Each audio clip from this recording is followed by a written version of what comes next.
Сілавікі штурмуюць будынкі. Як і дзе ў Беларусі праходзяць чарговыя вучэнні. 35 гадоў незалежнасці, што маем сёння. Таксама адразу некалькі рэзанансных гісторыяў булінгу. Аўторак 25 жніўня. Вітаю ў аб'ектыве. Віталь Бабін працуе для вас. Запрашаю спадарства.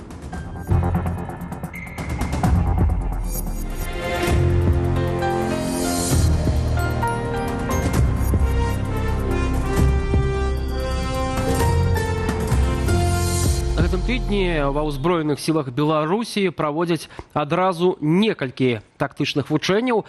Вайскоўцы адпрацоўваюць зачыстку населеных пунктаў і штурм будынкаў, а таксама трэнуюць прапагандыстаў асвятляць баявыя дзеянні.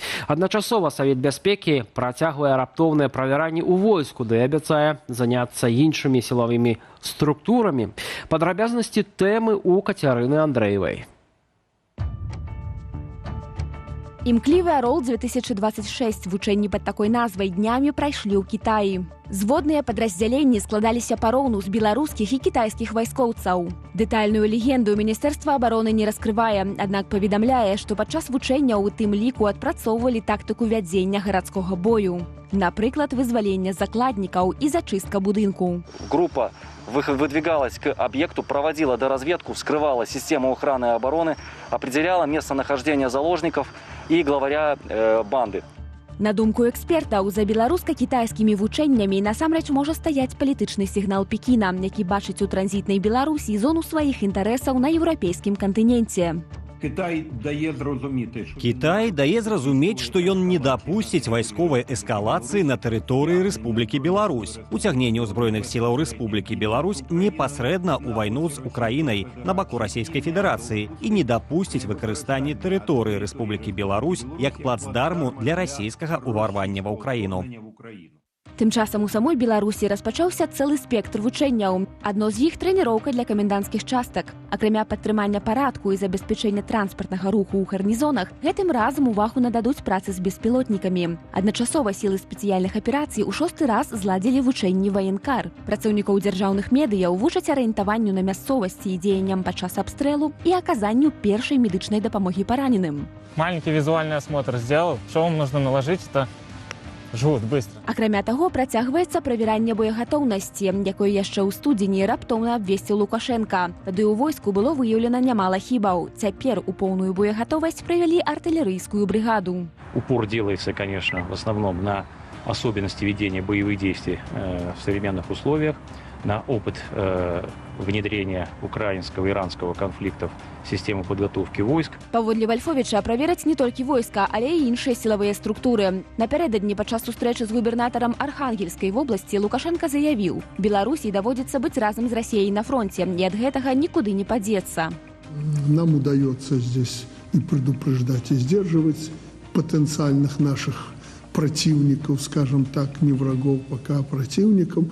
Они понимают, что мы не спим здесь, а если и спим, то видим то, что мы должны видеть. А це в першу чергу сигнал. Гэта ў першую чаргу сігнал ужо краінам НАТО. Гэта маюцца на ўвазе балтыйскія краіны і Польшча. З аднаго боку, ён фактычна нейтралізуе магчымасці расійскага боку што да выкарыстання тэрыторыі Рэспублікі Беларусь як транзітнай для ўдараў па ўкраіне. А з іншага боку, ён кажа: дык мы на пярэднім краі супольнага супрацьстаяння.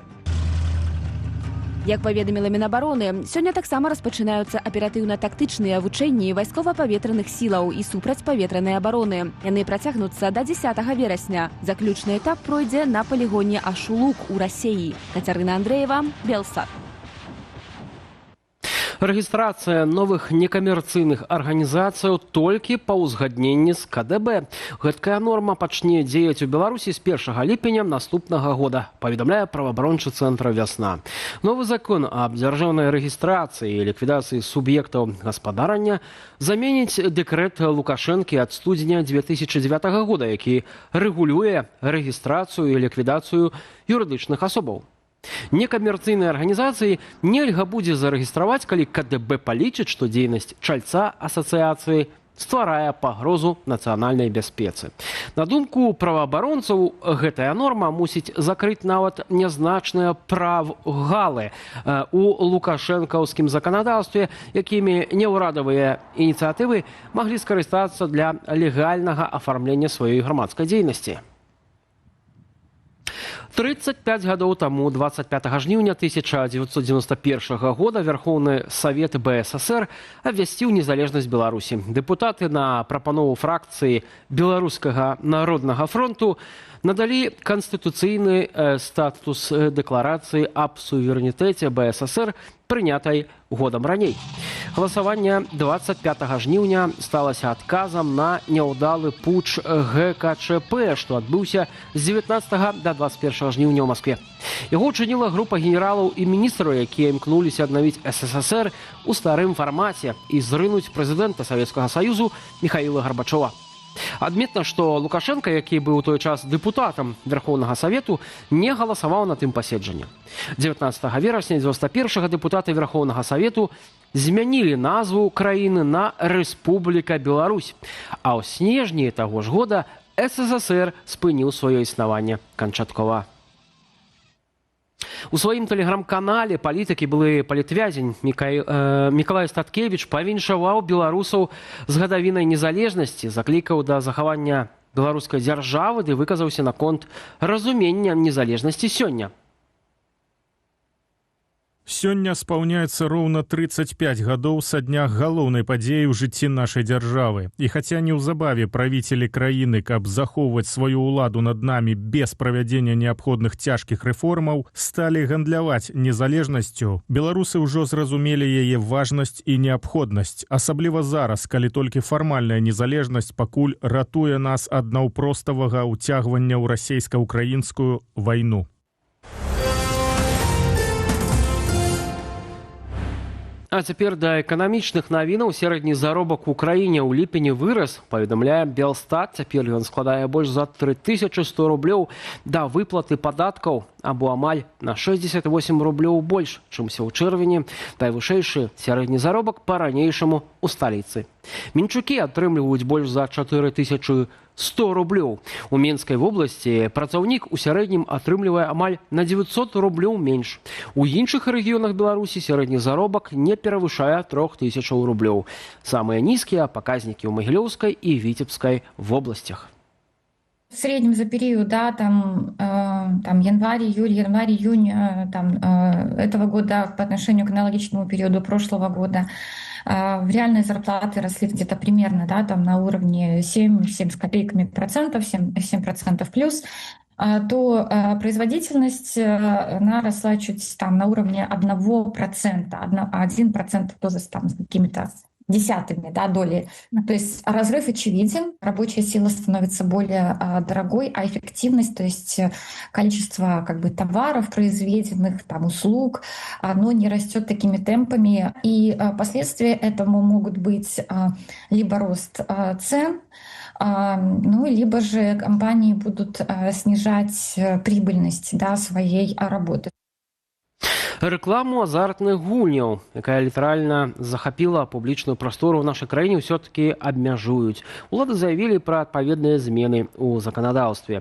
Вось толькі калі тыя змены набудуць моц і ці хопіць іх, каб засцерагчы беларусаў ад тых рызыкаў, якія, акрамя абяцаных выйгранак, нясуць казіно і латарэі, высвятляў Валера Русельк. Абмежаваць час паказу ў радыё і тэлеэфіры, забараніць трансляваць у інтэрнэце і грамадскім транспарце, а таксама забараніць выкарыстоўваць вобразы людзей і жывёлінаў і паведамляць пра бонусы, якія могуць прымяняцца да ставак. Міністэрства антыманапольнага рэгулявання і гандлю падрыхтавала законапраект для абмежавання рэкламы азартных гульняў, латарэяў і казіно. Зменамі ва ўказ аб латарэйнай дзейнасці пахвалілася і Генпракуратура. Установлен запрет на участие в электронных мгновенных лотереях лиц до 18 лет. Одновременно с этим определен механизм отказа банками указанным лицам в проведении операций, связанных с оплатами лотерейных ставок. А также вводится требование о пополнении игрового счета только в безналичной форме. Што праўда, тэмпамі ўвядзення абяцаных зменаў тая ж генпракуратура пахваліцца не можа. Згаданыя ёй праўкі да ўказу з'явіліся яшчэ ў лютым, а моцна будуць толькі 25 лістапада. А таму і рэкламная паўза, анансаваная Маргам, на сёння гэта яшчэ віламі па вадзе, тлумачыць галоўная рэдактарка выдання «План Б» Вольга Лойка. І пагатоў наперадзе законапраекты яшчэ чакаюць сур'ёзныя паддывановыя бойкі і на стадыі ўзгаднення, і падчас падпісання, у тым ліку з расейцамі. Там, по-моему, наружка возможно вообще только в местах, где, собственно, эти игры проводятся. Да, там прям около казино или в специальных зонах и так далее. Вот. Поэтому я думаю, что здесь еще может и Россия поддавливать, потому что ей тоже нет смысла отдавать эти все доходы малоконтролируемой, особенно российской стороной, вот для белорусских компаний. И Россия совершенно все равно, связаны они с семьей Лукашенко или не связаны они с семьей Лукашенко. А таму сёння беларусам, які ў сітуацыі з алкаголем ды тытунём застаецца разлічваць найперш не на дзяржаву, якая зарабляе на залежнасці грамадзянаў, а на самых сябе. Балазе празмерная захопленасць азартнымі гульнямі, лудаманія нясе бяду і сям'і, і грамадству. Долги, семейное неблагополучие. В конце концов, люди могут торговать наркотиками, чтобы заработать себе на игру, чтобы расплатиться с долгами и так далее. То есть это вся вот эта нелегальные, все грязные деньги, это из одной сферы фактически. Да? Человек, который играет, который не может остановиться, это... Если нереальны, то точно патэнцыяльны преступнік. Дарэчы, сёння беларусы могуць і самыя забараніць сабе гуляць у казіно, як офлайн, гэтак і онлайн. Дастаткова напісаць адпаведную заяву з тэрмінам дзеяння ад паўгода да 3 гадоў. Валер Руселік, Белсат. Беларусі не будуць уводзіць абавязковы рэестр рэпетытараў, без уключэння ў які ім забаранялася працаваць з дзецьмі. Замест гэтага Міністэрства адукацыі 1 верасня запусціць добраахвотную вітрыну спецыялістаў. Дырэктарка дэпартаменту кантролю якасці адукацыі Мінадукацыі Вольга Рыбаключава на прэс-канферэнцыі падкрэсліла, што ў ведамстве пастанавілі не ускладняць рэпетытарам жыццё. Удзел у вітрыне рэпетытараў будзе неабавязковым, хаця такі інструмент, на думку яго стваральнікаў, зробіць педагогаў, лагапедаў і музычных кіраўнікоў больш прыкметнымі для бацькоў. Працэс рэгістрацыі зойме 3 працоўныя дні. Паведамленне пра жаданне удзельнічаць неабходна скіраваць у дэпартамент кантролю якасці адукацыі. Таксама трэба падаць даведку з банку звестак о правапарушэннях і даць згоду на апрацоўванне звестак.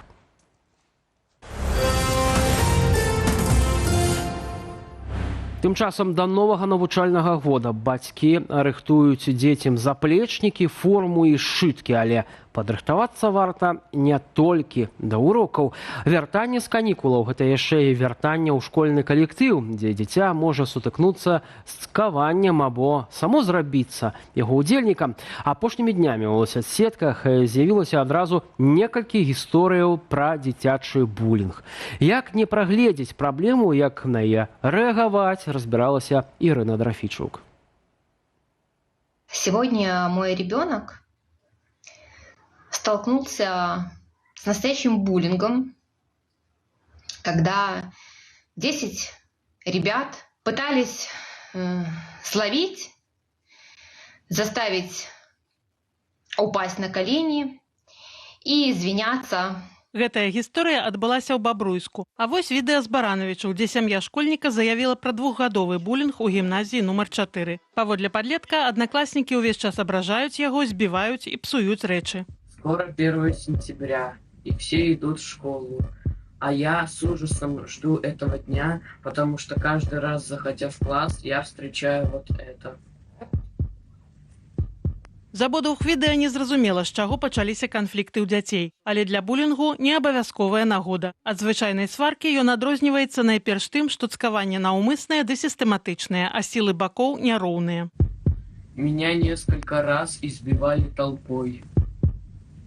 Рюкзак и вещи топили в унитазе. З каментараў да гэтага відэа бачна, што бацькі змагаюцца за дзіця. Але часта самі дзеці маўчаць пра праблему. Насцярожыць мусіць раптоўнае нежаданне дзіцяці ісці ў школу, замкнёнасць, знікненне сяброў, сапсаваныя або згубленыя рэчы, рэзкія змены настрою. Перавесці дзіця ў іншую школу недастаткова, кажа псіхолог. Трэба вучыць яго рэагаваць на агрэсію. па-першае, ён павінен сам скардзіцца, да? Павінен разумець, да? Што калі штось, дзе норма, а дзе не норма, мы павінны неяк адукаваць гэтае дзіця. І калі пачынаецца ўжо не норма, то дзіцёнак павінен скардзіцца. Пры гэтым адсутнасць рэакцыі з боку дарослых можа прывесці і да трагічных наступстваў. У мінулым навучальным годзе паведамлялася прынамсі пра 2 выпадкі суіцыду непаўналетніх, дзе прычыною мог быць булінг. Дапамога ж дарослых патрэбная не толькі дзіцяці, якое цкуюць, але і агрэсарам. Я взрослая, и я не могла просто отгавкаться от этих 10 человек. Я стояла и пыталась найти слова, чтобы их остановить их агрессию, остановить их пыл. Трэба уважліва назіраць за тым дзіцёнкам і слухаць яго. Да? Для яго гэта як нейкія новыя абставіны захапляльныя. Нават калі яны забаронены, калі дзіця прымае ўдзел у гэтым булінгу, яно адчувае сябе як частку таго сацыяльнага асяроддзя, дзе яно імкнецца, як-то самацвердзіцца ў сваім жыцці. Свежай адкрытай агульнанацыянальнай статыстыкі пра распаўсюджанасць булінгу ў Беларусі няма. Паводле даследавання міжнароднай праграмы ацэньвання ведаў навучэнцаў PISA, у 2019-м кожны 5-ы беларускі школьнік сутыкаўся з булінгам некалькі разоў на месяц. Прызнаюць праблему і чыноўнікі. Цягам апошніх гадоў у 4 дзясятках школаў дзеяў праект прафілактыкі булінгу. Увесну Міністэрства адукацыі анансавала яго пашырэнне на ўсе школы з гэтага навучальнага года. Але ўжо цяпер, паводле кодексу аб адукацыі, школа мае рэгістраваць звароты бацькоў пра булінг, расследаваць здарэнні за 5 працоўных дзён, працаваць і з агрэсарамі, і з бацькамі, інфармаваць пра здарэнні аддзел адукацыі і міліцыю. Ірына Дарафейчук, Белсад. Зрэшты, міліцыя адрэагавала на гісторыю пра булінг школьнікаў у Баранавічах і выпусціла адмысловую заяву. У ёй сярод іншага заклікалі, цытата, «не спрабаваць хайпануть у интернете». Установлено, что в классе сложилась конфликтная ситуация с вновь прибывшим учеником, которая требует социально-педагогического сопровождения. В настоящее время всеми заинтересованными совместно с родителями выработана стратегия разрешения инцидента. В избежание дальнейшего конфликта и обеспечения безопасности несовершеннолетнего ситуация находится под контролем милиции. Яшчэ адная тэма – аздараўленне дронамі ці курортны экстрым. Савет міністраў Беларусі тэрмінова перакінуў 1,5 мільёна рублёў кіраўніцтву справамі Лукашэнкі на капітальны рамонт гаспадарчых пабудоваў санаторыю «Белоруссія» у акупаваным Крыме. Навошта ўкладаць мільёны ў паўвыспу, дзе пад акампанемент выбухаў знікае бензін, ежа ды электрычнасць, і каго насамрэч збіраюцца аздараўляць за беларускі кошт, разбіраўся Зміцер Смак. Элітная нерухомасць на тэрыторыі старадаўняга парку чакае кліентаў. Санаторый «Белоруссія» на афіцыйным сайце прапаноўвае зніжкі на 40%, рамантыку і лячэнне. Аднак у сённяшніх умовах, дарэчы, было б дапісаць і экстрэмальны адпачынак, бо ўкраінскія дроны літаральна штодзень атакуюць сам Крым і ўсе дарогі туды. Сярод забаваў курортнікам могуць прапанаваць і паліўны квест, бо знайсці бензін у Крыме цяпер складаная прыгода. После работы в 12 ночи простоял до 10 утра, и пришло сообщение: бензина нет и не ждите. Санаторый «Белоруссия» раіць кліентам прывозіць каністры з палівам з сабою, каб хапіла вярнуцца дадому. Таксама турысты ў Крыме могуць скарыстацца новую паслугаю – падсілкаваць тэлефон ад генератара, бо электрычнасць перыядычна знікае. На гэтым фоне Савет міністраў Беларусі пастанавіў адрамантаваць санаторый, які належыць кіраўніцтву справамі Лукашэнкі, з кішэні беларусаў. Гэтыя выдаткі аформілі як грошы на медыцыну. На медычную дапамогу насельніцу на 1 мільён 500 тысячаў рублёў для правядзення капітальнага рамонту вытворча-бытавога комплексу «Літара В», размешчанага пад адресам Рэспубліка Крым, горад Ялта, Несхорскі спуск 5. Архітэктурнае аблічча санаторыю «Белоруссія» называюць эклектычным міксам, у якім царская раскоша італьянскага мадэрну змешаная з савецкімі будынкамі. Гэтак жа ўсё змяшалася і ў гісторыі Беларусіі. Пасля развалу Савецкага Саюзу незалежнай Беларусі дасталася шыкоўная сетка замежных здраўніцаў. Санаторыі ў літоўскім Друскіненкаі, латышскай Юрмале, расійскіх Сочы і Туапсе, ды ўкраінскім Крыме пад Ялтай. Усе яны ўвайшлі ў структуры кіраўніцтва справамі Лукашэнкі, але пасля пачатку паўнамаштабнай вайны санкцыі, блакавання рахункаў і змены кіраўніцтва фактычна адрэзалі еўрапейскія курорты ад Беларусі. Аднак украінскі аб'ект працягнуў працу ўжо пад расійскай юрысдыкцыяй. За гэта трэба сажаць у турму, бо гэта выкарыстанне бюджэтных сродкаў на нецелевыя мэты. Бо яны не маюць ніякага дачынення ні да аздараўлення беларусаў, ні да нейкіх іншых мэтаў, якія прапісаны ў беларускім бюджэце. Ну і, канешне, тое, што зараз нейкія грошы выдаткоўваюцца на санаторыі ў Крыму, то мы як быццам заплюшчваем вочы на вайну. Аб'яднанне былых беларускіх сілавікоў Белпол апублікавала расследаванне пра тое, як санаторый Беларусь кіраўніцтва справамі Лукашэнкі ў расійскім Сочы ператварыўся ў закрыты шпіталь для параненых салдатаў. Нягледзячы на зараблянне на расійскім вайсковым бюджэце, рамонт беларускіх здраўніцаў аплочвае бюджэт беларускі. Калі бы ў Беларусі была дэмакратыя і нашы прадстаўнікі маглі бы ў парламенце абіраць, ці патрэбна выдаткоўваць на гэта грошы ці не, то я ўпэўнены, што за 1 год гэтыя санаторыі былі бы выстаўлены на продажу, былі бы прададзены таму, для каго гэта сапраўдны бізнес, а не падтрымаўваліся бы з беларускага бюджэта. Але мы маем дыктатуру, гэта цацкі дыктатара. Дарэчы, у кожным санаторыі кіраўніцтва справамі ёсць асобныя рэзідэнцыі для Лукашэнкі. І калі Сочынскую ён наведвае рэгулярна, то ў Крым пакуль не едзе. Зміцер Смак, Белсат. У аб'ектыве ставім кропку. Больш навінаў у нашых сацыяльных сетках і на старонцы belsat.eu. А літаральна праз імгненне гаспадарства чакае студыя Белсат, якую мы правядзем разам з Алесем Залевскім. Вітаю, гаспадарства. Сёння 35 гадоў беларускай незалежнасці, але афіцыйны Менск пра гадавіну маўчыць. А Лукашэнка ў палацы незалежнасці уручае ордэн расійскаму віцэ-прэм'еру. Як Беларусь насамрэч атрымала незалежнасці, ці магло ўсё скласціся інакш? А яшчэ Украіна прапануе пазітыўную дыскрымінацыю для беларусаў. Навошта гэта Кіеву, якую Беларусь там хочуць бачыць пасля вайны? Пра гэта ўсё неўзабаве ў студыі Белсат. Ну і, канешне ж, пытанне пра нашу незалежнасць ужо праз імгнення. Задаемся гэтымі пытаннямі разам з нашымі экспертамі. Запрашаем.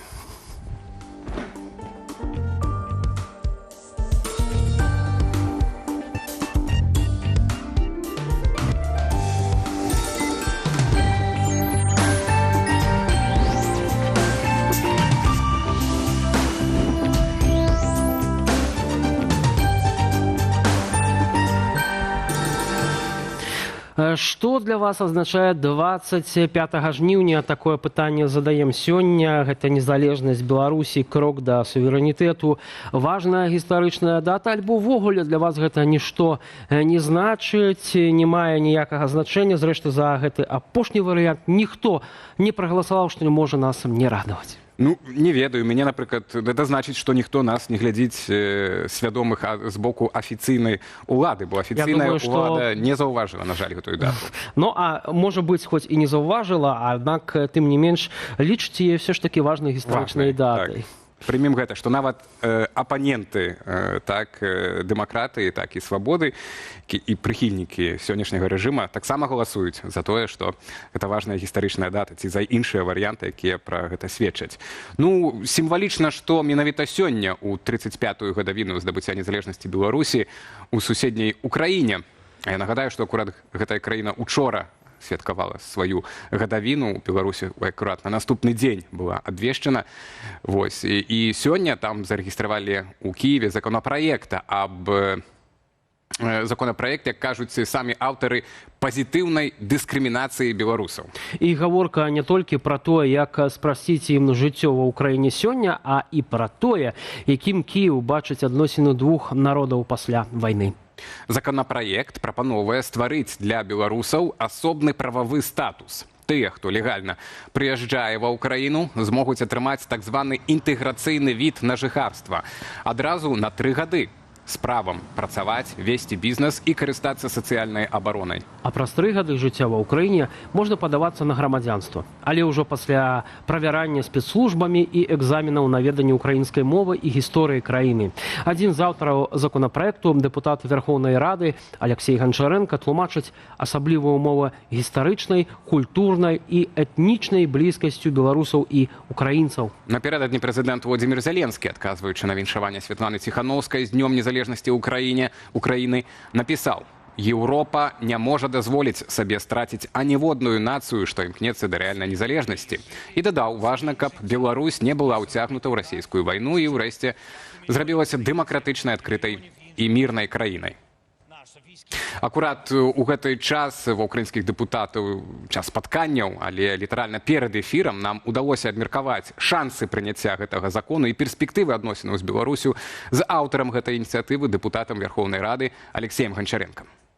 Падар Алексей, вітаем вас. Першае пытанне адразу пра сам закон. Калі рэальна Верховная Рада можа дайсці да яго разгляду, галасавання? І наколькі вы упэўненыя ў тым, што сёння яго падтрымае большасць? Вітаю вас. Я не знаю, чи його підтримує більшість. Дуже сподіваюся на підтримку, тому що мені здається, що він дуже корисний в першу чергу для України, ну і, звичайно, для білорусів. Коли він може бути розглянутий, це залежить від того, яке рішення прийме комітет профільний, який буде розглядати цей законопроект. Тому побачимо, подивимося. Ну, але некая перспектива часовая ёсць. Самі ви для себе визначили дедлайни? Ні, це парламент, там неможливо визначити дедлайни. Вы называеце гэта пазітыўнай дыскрымінацыяй, маю на ўвазе сам законапраект. Пазітыўнай дыскрымінацыяй беларусаў, але пасля 2020 года для шмат каго з украінцаў ва ўкраіне Беларусь асацыюецца вось з этой тэрыторыі, адкуль ляцелі ракеты. На вашу думку, ці гатовыя украінцы вот сёння для асаблівых умоваў для менавіта беларусаў? Я сподіваюся, так, і побачимо в тому числі реакцію в суспільстві на мій законопроект. На цю хвилину я не бачу якогось засудження чи коментарів активних проти. Мені здається, що українці розуміють, що є різниця між Лукашенка і білорусами, що є різниця між білорусами, які залучені до антиукраїнських дій. На жаль, такі є. Це в першу чергу спецслужби, це принаймні частина Збройних сил і так далі. До речі, там чітко прописано, що на них в цьому законопроекті, що на них ці особливі умови отримання громадянства України і документів України розповсюджуватись не будуть. А всі інші білоруси є, на жаль, такими ж заручниками, якими є в тому числі українці на окупованих територіях українських. І нам потрібно, якщо ці білоруси хочуть їхати з Білорусі, щоб жити вільно, то я вважаю, що це в інтересах України, щоб їхали вони саме в Україну. Тому що білоруси для нас найближча, в принципі, нація етнічно, історично, культурно, релігійно. Тому якраз білоруси могли б дуже добре інтегруватися в українське суспільство. А гэта вось, ну, такі інтарэс гістарычны вы цяпер абгрунтавалі, але ну, калі будзе абмеркаванне гэтага закону, напэўна, у самім парламенце, у Верховнай Радзе, магчыма, будуць нейкія праціўнікі, то вось як вы будзеце бараніць, умоўна кажучы, гэты закон, у чым нацыянальны інтарэс менавіта цяпер падтрымкі беларусаў, Украіны?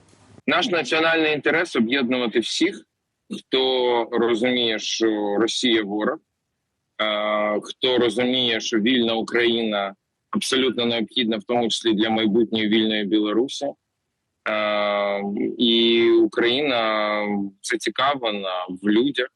В Україні глибока демографічна криза внаслідок війни, в тому числі в першу чергу із-за війни. Тому це в інтересах, мені здається, і білорусів, і в інтересах України, щоб до нас приїжджали люди, які близькі до нас дуже, які розділяють з нами головні цінності свободи, незалежності, вільного вибору, європейського вибору. Це зробить сильнішою Україну, і це допоможе цим білорусам, дасть їм можливість обирати, куди вони можуть їхати. Яшчэ одно пытанне па дачыненням паміж Кіевам і Менскам. Прэзідэнт Украіны днямі напісаў, што Еўропа не можа дазволіць сабе страціць Беларусь, што сёння ў Кіеве азначае не страціць Беларусь вот у гэтай сувязі, не дапусціць яе канчатковага паглынання з боку Расіі. ці дапамагчы змене палітычнай сістэмы? Вот якія задачы вы бачыце цяпер для Украіны? Безумовно, Україна, я не тепер, я давно. Я той, хто в 2020 році організовував в Україні об'єднання за демократичну Білорусь ще до спроби революції в Білорусі, розуміючи, що сценарій, коли Білорусь опиняється під все більшим контролем Росії, а відбувається така гібридна повзуча анексія Білорусі Росією. Це дуже небезпечний для України сценарій. На жаль, 22-й рік повністю підтвердив і мої прогнози, і думки. Тож, звичайно, в інтересах України вільна, демократична, європейська Білорусь. Але коли це буде, ми абсолютно не розуміємо. Ну, а вяртаючыся до закону, гэты закон, ён больш, каб падсумаваць, больш для беларусаў, которые цяпер ва ўкраіне, ці хочуць паехаць ва ўкраіну, але вось з легалізацыяй праблемы. Ці гэта все-таки больш вы закидваеце на будучыню, на ўжо пасляваенны час? І на те, і на те. Це абсолютно одне не виключає іншого. Є білоруси, які сьогодні вже в Україні, в тому числі воюють за Україну. Ну, в них легша ситуація. Я був, до речі, один з співавторів законопроєктів по полегшенню для добровольців, в тому числі білоруських добровольців, отримання громадянства і так далі. Але залишаються питання в їхніх родинах і в інших білорусів. Але з іншого, ми, до речі, я очолюю тимчасову слідчу комісію Верховної Ради. Ми нещодавно розглядали питання саме якраз по білорусам, по цим проблемам, які в них є з легалізацією. На жаль, такі проблеми є. І на майбутнє, поки Білорусь під російською окупацією, білоруси будуть Білорусь залишати. І в інтересах України, щоб вони їхали не кудись, а саме в Україну. Дякую вам вялікі за размову. Олексій Гончаренко, депутат Верховної Ради, быў з намі на відэасувязі. Абмяркоўвалі мы апошнюю ініцыятыву по законапраекту, рэгістрацыі законапраекту ў парламенце датычна беларусаў. Так, вяртаемся ў студыю Белсат, жывы эфір. Ну і толькі што вось мы таксама атрымалі зварот з нагоды Дня незалежнасці Беларусі з боку Верховнай Рады Украіны. Это вось вяртаючыся да пытання, ці гэты закон вельмі ліберальна датычна беларусаў, у выніку будзе падтрыманы большасцю. Ну і скончваецца гэты зварот, што верыма, що над Мінскам знову карацей будзе лунаць бел-чырвона-белы сцяг. Маю ритма бел-чырвона-белы прапор, палітычны вязні павернуцца дадому, а беларускі народ зможа святкаваць сваю незалежнасць у вільнай та дэмакратычнай дзяржаве. Ну, шансы, я думаю, ёсць на тое, што гэты закон будзе прыняты. Сёння 35 гадоў з дня, калі дэкларацыя аб дзяржаўным суверэнітэце Беларусі атрымала статус канстытуцыйнага закона. Фактычна, дзень нараджэння незалежнай беларускай дзяржавы. Але калі сёння глядзець дзяржаўныя медыі, гэтай даты нібыта няма. Зато галоўная палітычная навіна дня з палаца незалежнасці Лукашенко прыняў першага віцэ-прэм'ера Расіі Дзяніса Мантурова, уручыў яму ордэн дружбы народаў. І вось што сказаў пра абраны Беларусю шлях. Мы прямо говорим, что мы считаем за честь сотрудничать с Россией и будем сотрудничать. В этом можете не сомневаться. Потому что дело не в том, что ситуация нас к этому подталкивает. Дело не в этом, а дело в том, что мы этот курс определили давно. Несколько десятков лет тому назад и свято его придерживаемся. Вось такое 35-годдзе беларускай незалежнасці. Пра саму дату ні слова, затое пра курс на Расію цалкам выразна. Але, можа, мы наогул няправільна уяўляем, як Беларусь стала незалежнай і хто гэтага хацеў. Пра міфы і рэальнасць 25 жніўня 91-го года гаворым з акадэмічным дырэктарам Беларускага інстытуту публічнай гісторыі Алексеем Ластоўскім. Вітаем вас, падор Алексей. Добрый день. Добрый вечер. Пачнем ад, я думаю, вось ад сёння, нават не ад гісторыі. Вы, напэўна, можа, і не чакалі такое пытанне, але яно на паверхні. Чаму улады сёння ігнаруюць гэтую дату? Нават афіцыйная, гэта ж прадмет гонару. Чаму гэтая дата 25 жніўня так і не стала вось для ўладаў сваёй? Мне падаецца, это абумоўлена сітуацыяй прыходу Лукашэнкі да ўлады, бо ён вельмі інтэнсіўна эксплуатаваў такія прасавецкія настроі, выставляў сябе адзіным, хто прагаласаваў за захаванне Савецкага Саюзу.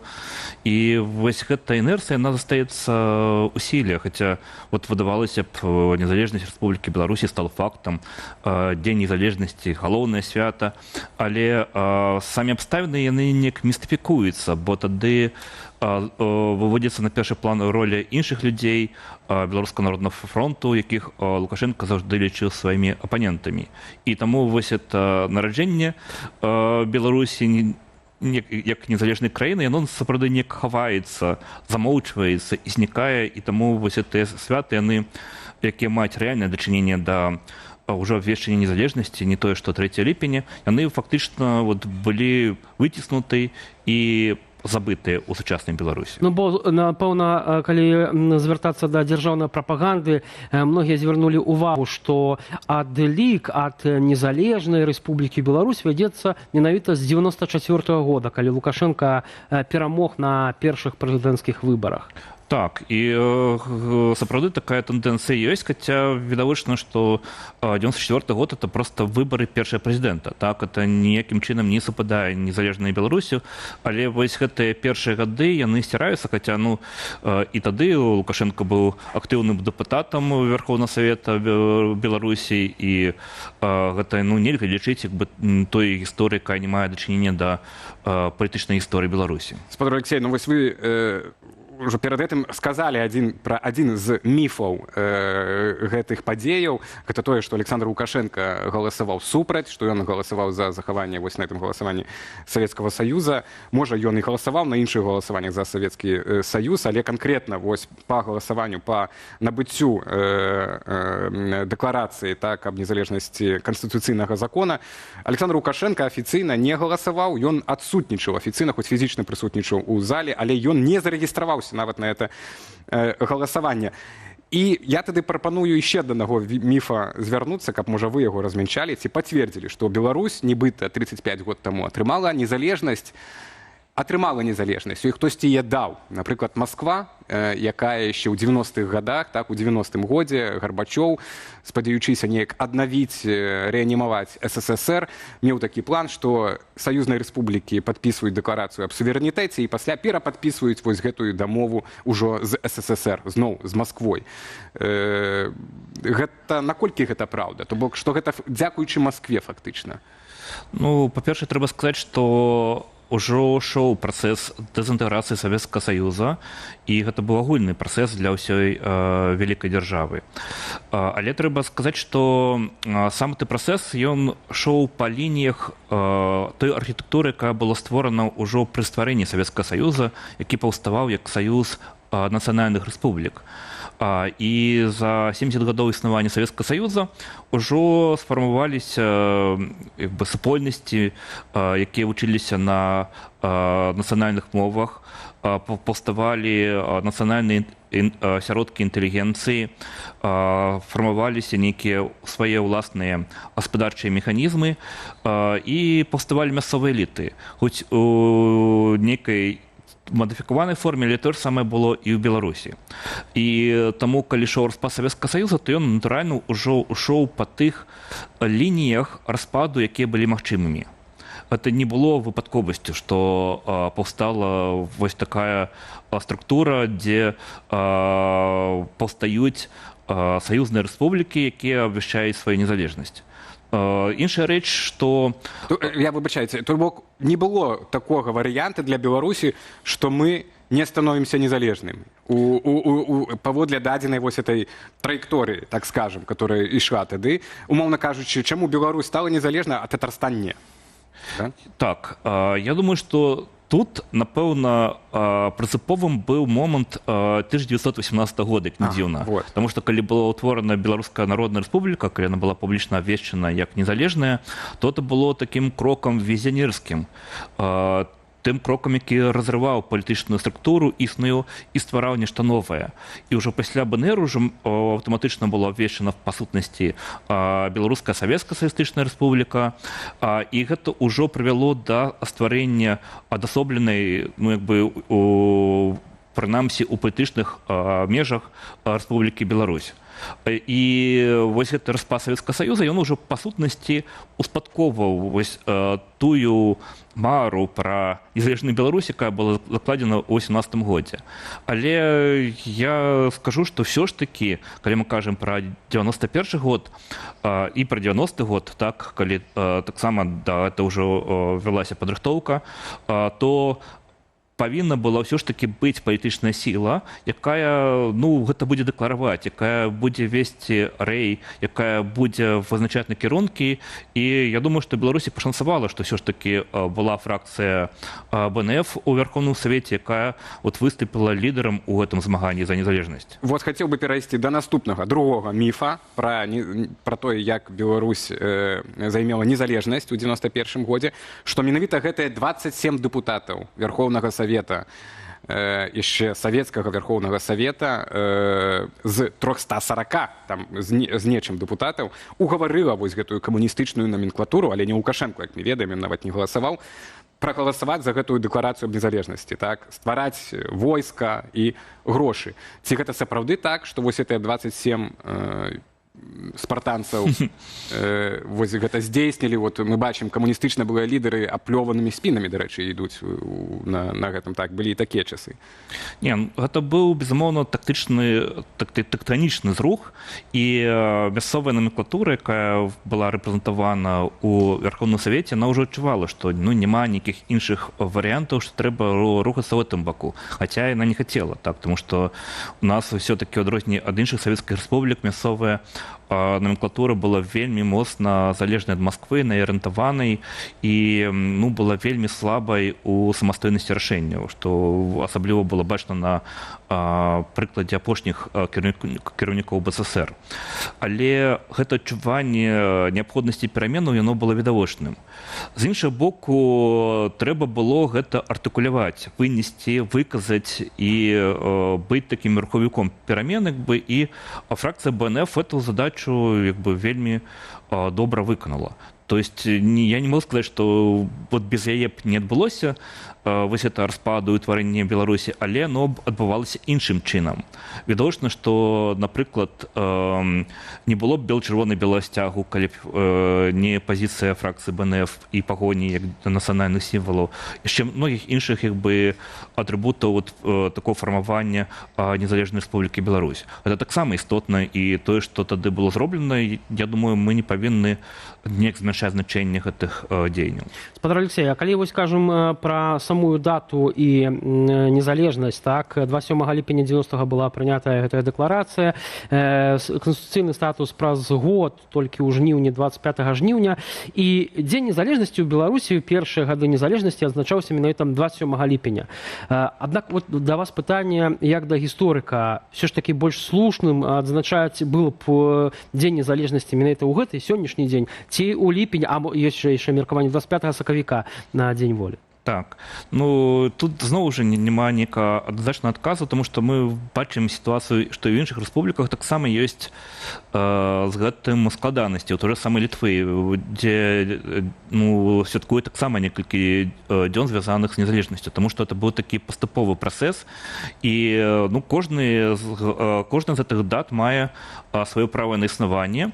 Мне падаецца, што дзень волі, ён такі неяк настолькі умацаваўся у гісторыі беларускага нацыянальнага руху, што яго вельмі цяжка паціснуць з гэтых пазіцый.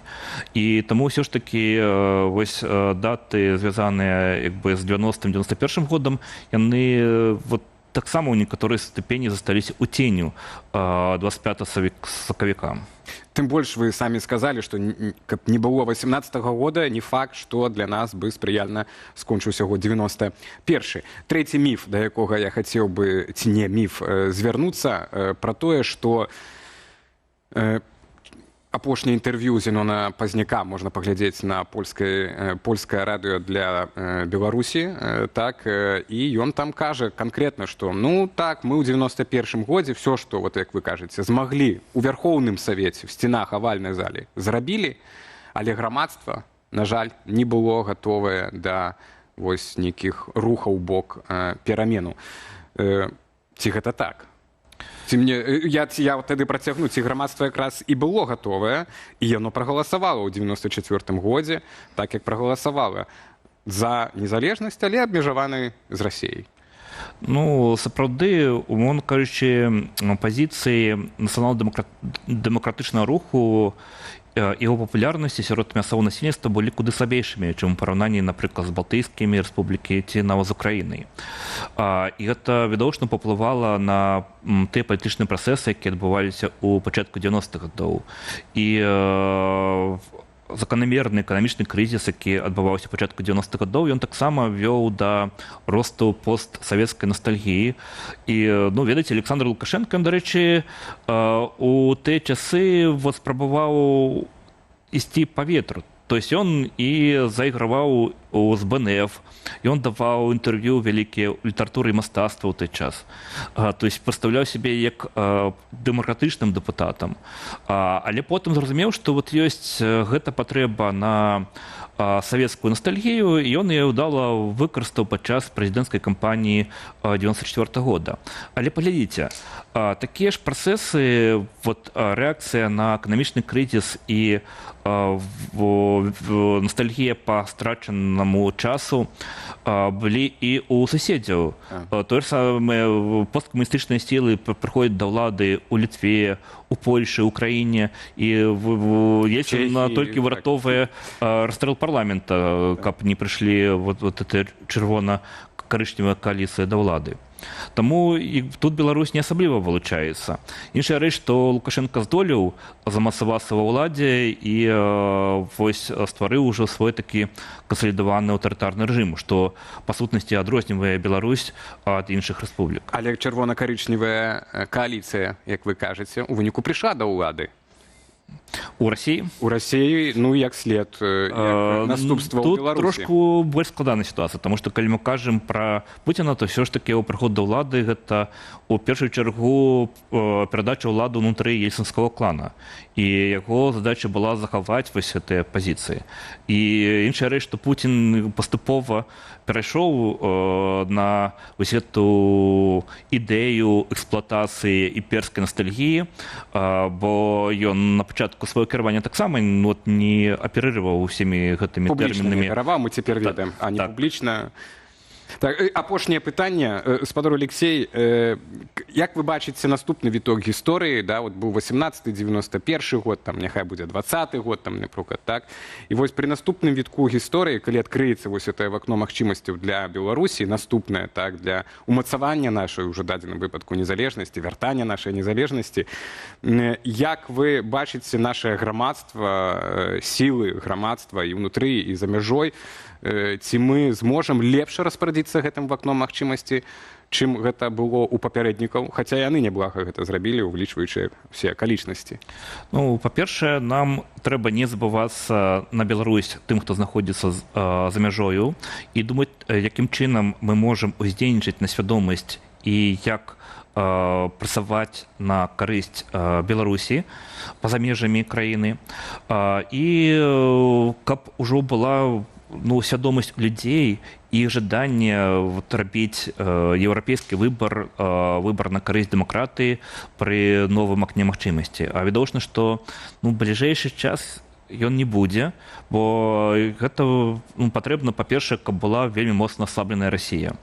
Пакуль ідзе вайна, пакуль Беларусь знаходзіцца ў зоне канфлікту, па сутнасці, і з'яўляецца важным вайсковым саюзнікам для Расіі, то такого к нам магчымасці не будзе. Нават баюся, калі памрэ Лукашенко, што некалі ж здарыцца, так, але гэта яшчэ не акно магчымасцей. Нам трэба працягваць эфір, калегі. Гэта яшчэ не акно магчымасці. Нет. Паколькі Расія будзе зацікаўленая ў тым, каб Беларусь заставалася ў арбіце. Нават калі яна будзе свабоднай. І для гэта ёсць інструменты, ёсць, зноў жа, вайсковы такі сілавы блок, які арыентаваны на Расію, які будзе зацікаўлены ў тым, каб захоўваць сваю ўладу. Сапраўды можа адбыцца, што гэтай незалежнасці, якую здабылі ў 91-м, давядзецца яшчэ адстойваць доўгі час. Дзякуй вялікі, спадар Алексей, за гэтую размову. Алексей Ластовскі, акадэмічны дырэктар Беларускага інстытуту публічнай гісторыі, быў у нашай студыі. А мы пераходзім да нашай сталай рубрыкі «Навіны рэгіёнаў», якую мы рыхтуем разам з рэдакцыяй «Бэгамедыя». Пачынаем з поўначы Беларусі, з Воршы. Мясцовыя жыхары скардзяцца на пустазелле, смецця і занядбаныя гарадскія тэрыторыі. На звароты жыхароў звярнула ўвагу нават мясцовая дзяржаўная газета. Сярод праблемных месцаў новы мікрараён на скрыжаванні вуліцаў Леніна і Бялінскага. Тут, паводле аршанскай газеты, тэрыторыі зарастаюць пустазеллем і сумнікам. А это канадскі залатарнік, правільна. А на вуліцы Марата жыхары скардзяцца за смецце, якое, маўляў, не вывозяць стыднямі. У каментарах людзі кажуць, што праблема значна шырэйшая. Асобна аршанцы згадваюць тэрыторыю каля смеццевых бакаў і разбітыя лаўкі каля пад'ездаў. Паводле людзей сумнік месцамі вырастае ледзь не ў чалавечы рост, але падобныя скаргі ў воршы гучаць ужо не ўпершыню. Раней жыхары таксама звярталі ўвагу на някошаныя тэрыторыі, пустазелле, якое месяцамі застаецца без увагі. Ідзем далей. Берасце, там зноў рэканструявалі баі Першай сусветнай вайны, і не ўсе гледачы гэта ацанілі. Фестываль «Непакорная цвярдыня» сабраў больш за сотню удзельнікаў на пляцоўцы каля 5-га форту. Аднак пасля падзей у соцсетках прагучала крытыка як самой ідэі ператварыць трагедыю ў відовішча, так і арганізацыі ўваходу для гледачоў. Фестываль «Непакорная цвярдыня» прайшоў у Берасці ўжо 6-й раз. У вайскова-гістарычнай рэканструкцыі ўдзельнічалі клубы з розных гарадоў Беларусі. Сцэнар быў прысвечаны абароне крэпасцяў расійскай імперыі падчас Першай сусветнай вайны. За аснову ўзялі рэальныя падзеі, у тым ліку абарону Асаўца і адступленне расійскіх войскаў з Брэст-Літоўску ў 1915 годзе. У каментарах частка гледачоў дзялілася станоўчымі ўражаннямі і хваліла арганізацыю, аднак былі і тыя, хто палічыў недапушчальным ператвараць вайну з яе ахвярамі ў відовішча са стральбою, дымам і фотазонамі. Нараканні выклікала і арганізацыя ўваходу. Некаторыя гледачы сцвярджалі, што не ведалі пра неабходнасць набываць квіткі загадзя, а частка людзей не змагла трапіць на рэканструкцыю нават з набытымі квіткамі. Рэчка Дзітва, гэта ўжо Гарадзеншчына, у Лідскім раёне пераўтвараецца ў крыніцу смуроду і трывогі для мясцовых жыхароў. У сацыяльных сетках відэа з мёртваю рыбай і бруднаю вадою сабрала сотні тысяч праглядаў. Людзі кажуць, да ракі немагчыма падысці, а праблема цягнецца ўжо не першы год. Для людзей, якія маюць лецішчы ўздоўж Дзітвы, рака яшчэ нядаўна была месцам адпачынку. Цяпер жа замест купання смурод і мутная вада. Жыхары кажуць, што праз забруджванне нават перасталі выкарыстоўваць рачную ваду і баяцца за стан навакольнага асяроддзя. Прыродныя службы пацвярджаюць, у раку трапляюць недастаткова ачышчаныя сцёкавыя воды. Асноўная праблема звязаная з гарадскімі ачышчальнымі збудаваннямі Лідскай ЖКГ, якія ўжо састарэлі. Рэканструкцыя ачышчальных збудаванняў працягваецца, а поўнасцю завяршыць яе плануюць да канца 2027 года. Пры гэтым спецыялісты кажуць, аднаго рамонту недастаткова, праблему трэба развязваць комплексна, кантраляваць скідванне, чысціць каналы і саму Дзітву.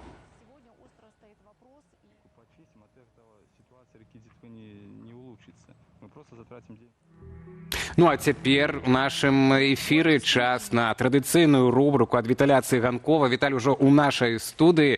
Я чамусьці думаю, што гэта не будзе тэма 35-й гадавіны незалежнасці. Не будзе іншая тэма, дзякуй, калегі.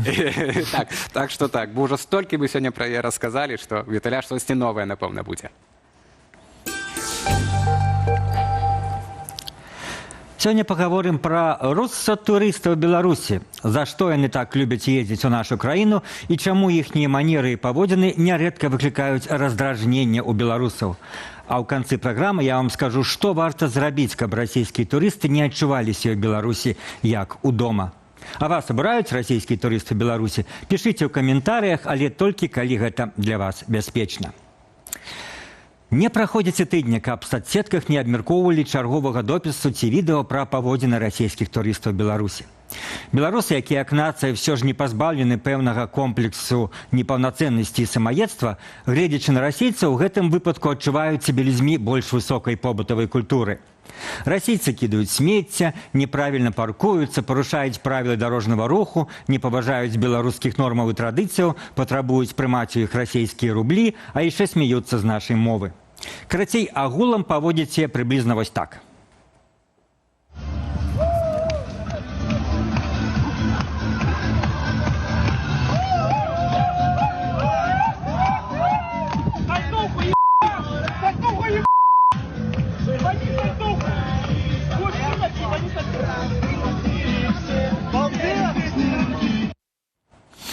Ну, дык а чаму б ім паводзіце па-іншаму? Яны ж пачуваюцца ў Беларусі як удома.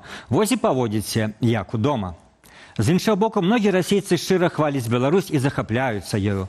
Адны праз еўрапейскасць беларускай архітэктуры, тую самую чысціню на вуліцах, ветлівасць саміх беларусаў.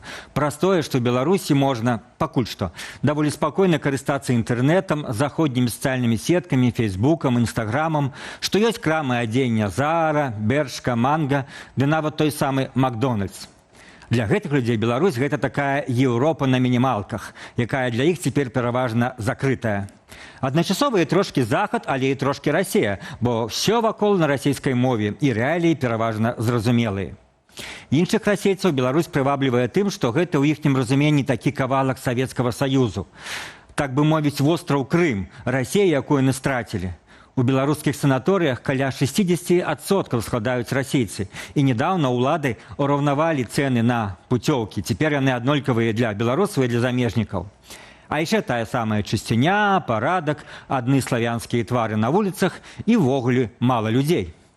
За что мне нравится город Минск? Я сейчас иду по одной из центральных улиц. Встретить человека можно примерно раз в 30 метров. Никаких пробок. Красиво, чисто, уютно, комфортно. Это идеальная столица во всем мире. Минск идеальная столица, кажется. А чаго ж гэта мала людзей на вуліцах Менску, вы не ведаеце? Можа таму, што за апошнія гады сотні тысяч эмігравалі, вымушаныя ўцякаць ад палітычных рэпрэсіяў. Урэшце, калі нехта з расейцаў крытыкуе Менск і называе ў сумным і архаічным, то некаторыя беларусы ў каментарах пішуць: «Дык добра, такіх тэкстаў павінна быць больш, каб расейцы да нас гэтак масава не ездзілі». Але большасць беларусаў ў соцсетках крыўдзіцца на любую крытычную заўвагу. Мяне это таксама ўражвае. Як мне падаецца, гэта патыхае пэўным правінцыяналізмам. Ну чаму вас хвалюе, калі нейкі нікому невядомы расійскі чалавек сказаў пра беларускі Менск нешта крытычнае? Аднак сапраўднае абурэнне ў беларусаў сустракае менавіта фанабэрыя русатурыста, ягонае адчуванне вышэйшасці. Вось як пра гэта сказала адна менская таксістка, чый ролик набрал мільёны праглядаў. Человек приехал, и он мне сидит и рассказывает про то, как у нас здесь вообще вот все говно, просто все говно.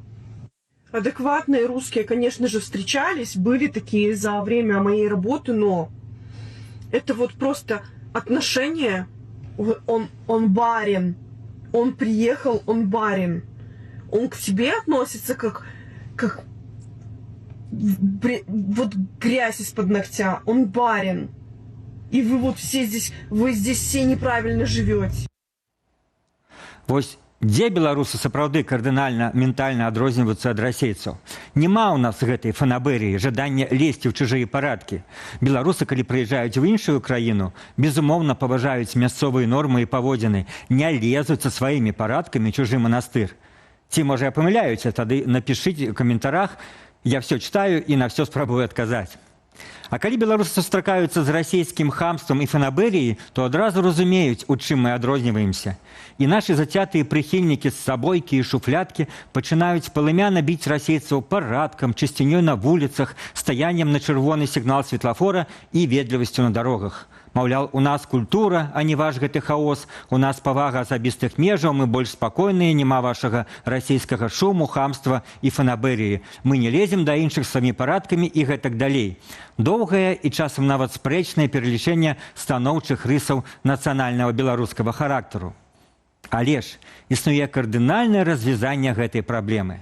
Вось калі б все, ці хаця б значная большасць беларусаў гаварыла б в жыцці па-беларуску, ніякаму расейцу не прыйшло б галаву задавацца пытаннем, а чым вы ад нас адрозніваецеся? Але пакуль мы як нацыя жывем расійскай культурай, у расійскай інфармацыйнай прасторы, расійскімі фільмамі і поп-культурай і гаворым на расійскай мове, натуральна, датуль самі расейцы не будуць лічыць нас асобнай нацыяй. Пакуль значная частка беларусаў успрымае расійскую культурную інфармацыйную прастору як сваю, адпаведна датуль і расейцы будуць успрымаць Беларусь як сваё. Прыблізна тое самае было ва ўсходняй Украіне не толькі да анексіі Крыма ў 2014 годзе, але нават да 2022 году, пачатку шырокамаштабнай вайны. Пра што даволі шмат пісаў, напрыклад, мой украінскі калега Віталь Портнікаў. Ён гаварыў пра расійскую ідэнтычнасць і ідэнтычнасць абыякавасці. Гэта тады, калі, маўляў, якая розніца на якой мове. І толькі расійскія бомбы прымусілі многіх украінцаў перагледзець сваё стаўленне да Расіі, зрабіцца ментальна і культурна, перш за ўсё, украінцамі. У любым выпадку стаўленне беларусаў да русатурыстаў паказвае, што на побытавым і псіхалагічным узроўні беларусы аддзяляюць сябе ад расейцаў. Разумеюць, што гэта людзі іншай культуры, а магчыма, нават іншай цывілізацыі. Аднак працэс адмірання савецка-расійскай ідэнтычнасці ў Беларусі дагэтуль не прайшоў. Ведаеце, вельмі не хочацца, каб гэта адбылося трагічным шляхам праз вайну. А ці гатовы вы перайсці на беларускую мову? Дзякую, што дагледзелі відэо да канца. Калі вам бяспечна, пастаўце лайк ці падзяліцеся ў каментарах сваімі назіраннямі за расейцамі Беларусі. Такія на сёння былі высновы Цыганкова. Дзякуем, Віталій. Тыя высновы вельмі добра нам таксама кладуцца ў заканчэнне сённяшняга эфіра. На гэтым ставім кропку. Дякуем за ўвагу, за ваши лайки і каментары. Для вас працавалі мой калега Алесь Залеўскі і Віталь Бабін. Зычым спадарству удалага вечара і да сустрэчы ў наступных эфірах. Акуль.